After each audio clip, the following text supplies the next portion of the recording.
Yes, good boy. Butter, stay. Yes, good boy.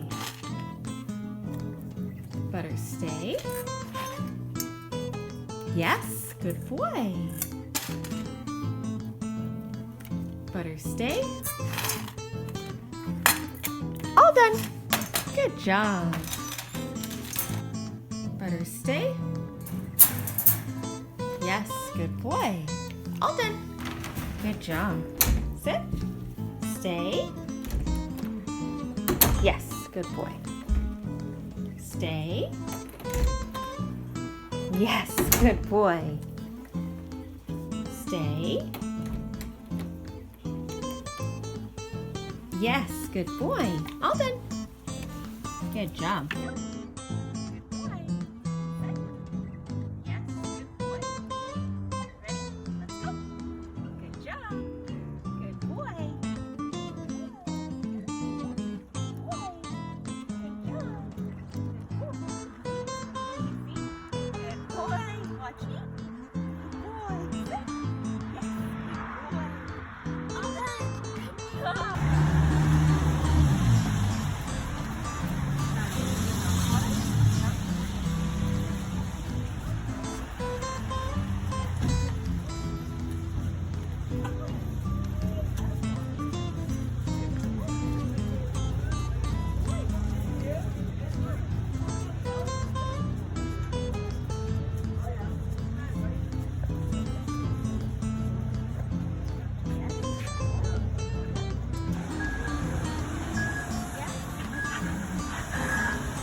We're going to show you how Butters does for his off-leash hikes. Ready, Butters? Let's go. Good boy. Good job. So I always start out with a high rate of reinforcement, reward them every time they check in, and then as I see that they're staying nice and close, then I can start to reward them less and less often.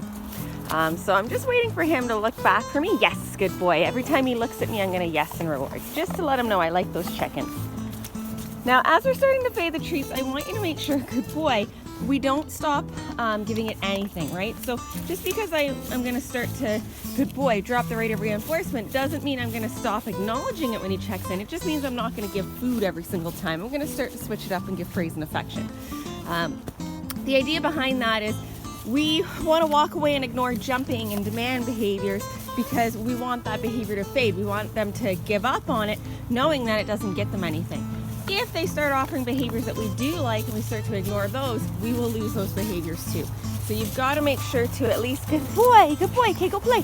Acknowledge it when he checks in so that he does still continue to offer it because he does know that it does still get something. Good boy, good job. Out here, I'm mostly just using Butters' kibbles. We've worked out here a lot, so it's very easy for him to make the choice to work for me, so I can get away with lower value rewards. Anytime I go somewhere new where there's more exciting stuff, different smells and distractions, you're gonna wanna make sure to bring a variety of treats. So chicken, hot dog, chopped up steak even, cheese, the really good stuff, because you want your best value treat to trump anything in the environment. And then once you've worked in any environment enough that it's easy for them to work for you, then we can start to drop the value of the treats and see if they'll still choose us over the environment. Good boy, Butters. Good boy. Good job. Go play. As we're building up this reinforcement history that all the best stuff comes from us, it's important to let them drag a long line to prevent the choice to fail and to find alternative reinforcement in the environment. So what I mean by that is if I go off somewhere where there's squirrels and chipmunks and he's chasing those and having a great time doing that and not checking in with me, that's what he's finding his reinforcement doing, and that's what he's going to choose. So having the long line on him while we play lots of fun games with him and teach him that we are the most fun and exciting thing out here is important to set it up so that he's choosing us over the environment and finding his reinforcement from us. Good boy. So if I ask him to do something and he doesn't do it, I've got the line on him to show him what to do until it seems like he's reliably doing what I ask and choosing me over the environment, then I can think about fading that line as we get success. But if we get rid of the line and they stop listening to us, just go back to using that long line. Play more fun games with them, switch it up with higher value stuff until it seems like he is reliably choosing you over the environment. And they do go through stages as they get older where they test the rules, so I don't expect a perfect recall at any point in a dog's life. I always expect that there is a chance we might come up across a distraction we haven't worked up to, or they might go through a period like puppy teenage phase where they're testing the rules. Anytime I think that they might not make the right choice, I want to make sure to have that long line on them so that I can prevent the choice for them to fail. Butters, come! Yes, good boy. Good job. Well done. Go play.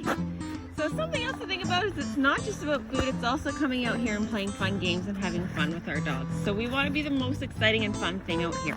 I like to play hide and seek so that when they come find me, I get really excited, give them a high value treat, and then send them to go play.